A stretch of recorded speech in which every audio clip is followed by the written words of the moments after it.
যদি আপনাকে বলা হয় ভাতের বদলে ভুট্টা খেয়ে নিন, তাহলে আপনি কি সেটা খাবেন বা খেতে পছন্দ করবেন? সিম্পল ব্যাপার।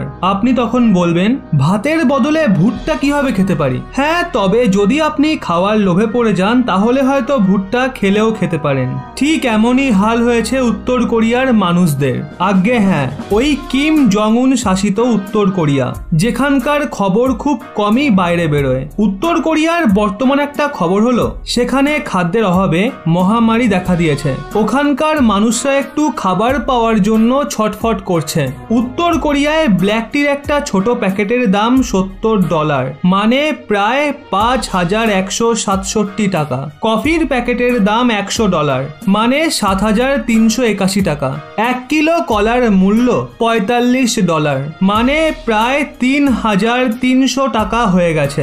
কিন্তু উত্তর কোরিয়ায় খাদ্য সামগ্রীর দাম কেন এত বেড়ে গেল? আর পরিস্থিতি কি আরো খারাপ হতে পারে? উত্তর কোরিয়ার শাসক কিম জং উন দেশে খাদ্য সামগ্রীর কমতির জন্য সবাইকে সতর্ক করেছে। তথ্য অনুযায়ী উত্তর কোরিয়ার বেশিরভাগ মানুষ খাদ্য সামগ্রী এবং অন্যান্য প্রয়োজনীয় জিনিসপত্র বাজার থেকেই কেনে, মানে সরকারের তরফ থেকে অনেক কম রেশনই তাদের দেওয়া হয়। খাদ্য সামগ্রীর অভাবের সতর্কতা জারি করে কিম জং উন তার ভাষণে গত বছর হওয়া প্রবল বৃষ্টি এবং ঝড়ঝাপটার কথা উল্লেখ করে। কৃষির ওপর নজর রাখা সংস্থা জিও গ্ল্যামের মতে উত্তর কোরিয়ায় 1981 সালের পর 2020 এপ্রিল থেকে সেপ্টেম্বর পর্যন্ত মারাত্মক বৃষ্টিপাত হয়। তারই মাঝে অনেক ঝড় আসে, আর তার মধ্যে 3টে তো আগস্ট সেপ্টেম্বরের মাঝেই আছড়ে পড়ে। আর এটাই সেই সময় যখন উত্তর কোরিয়ায় খাদ্যশস্য উৎপন্ন হয়। ঘূর্ণবাত হাগুপিটো আগস্টে এসেছিল। রিপোর্টের মতে এই ঘূর্ণবাত প্রায় 40,000 হেক্টর ফসল এবং 16,680টা ঘর বরবাদ করে দেয়। উত্তর কোরিয়ায় কৃষিক্ষেত্রে আরও একটা সংকট রয়েছে, সেটা হলো সেখানে পর্যাপ্ত পরিমাণে ফার্টিলাইজার নেই, যার সহায়তায় উৎপাদন বাড়ানো যায়। ফার্টিলাইজারের মামলায় উত্তর কোরিয়া এখনো আত্মনির্ভর হয়নি। করোনা মহামারীর কারণে জানুয়ারি 20-তে উত্তর কোরিয়া চীনের সাথে তার সীমাকে বন্ধ করে দেয়, যার জন্যই উত্তর কোরিয়ায় ফার্টিলাইজারের কমতি ঘটেছে। তাছাড়া অন্তরাষ্ট্রীয় প্রতিবন্ধকতার কারণে উত্তর কোরিয়ার অন্যান্য দেশের সাথে বাণিজ্য ভীষণই সীমিত হয়ে গেছে।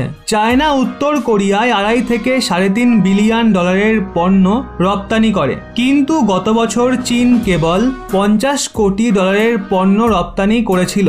উত্তর কোরিয়া এবং চীনের সীমায়, যেখানে সেপ্টেম্বর 2019-এ 100-র বেশি যানবাহন গোনা হয়েছিল, কিন্তু 2021-এর মার্চে সেই সংখ্যা কেবল 15 ছিল। সীমা বন্ধ থাকার কারণে উত্তর কোরিয়া খাদ্য সহায়তাও পাচ্ছে না। উত্তর কোরিয়া সব থেকে বেশি সহায়তা চীনের কাছ থেকে পায়। সংযুক্ত রাষ্ট্র বলছে বিগত বছরে সহায়তাকারী রাষ্ট্রগুলোর থেকে উত্তর কোরিয়া কম সহায়তা পাচ্ছে। সংযুক্ত রাষ্ট্রের খাদ্য এবং কৃষি সংস্থার মতে উত্তর কোরিয়াতে 2 থেকে 3 মাসের প্রয়োজনীয় খাদ্য সামগ্রীর সংকট রয়েছে। রিপোর্টে বলা হয়েছে যদি এই ঘাটতিকে না মেটানো হয় তাহলে এই বছর আগস্ট থেকে অক্টোবরের মাঝে প্রত্যেকটা পরিবারকে চরম খাদ্য সংকটের সামনা করতে হবে। মানে সব মিলিয়ে দেখলে উত্তর কোরিয়ায় সাধারণ মানুষের জীবন আগের থেকেও বেশি খারাপ হতে পারে। এক্ষেত্রে আপনার কি মনে হয় উত্তর কোরিয়ায় খাদ্য সংকট দূর করার জন্য ভারতকে কি সাহায্যের হাত বাড়িয়ে দেওয়া উচিত? হ্যাঁ নাকি না তা অবশ্যই নিচে কমেন্টে জানান।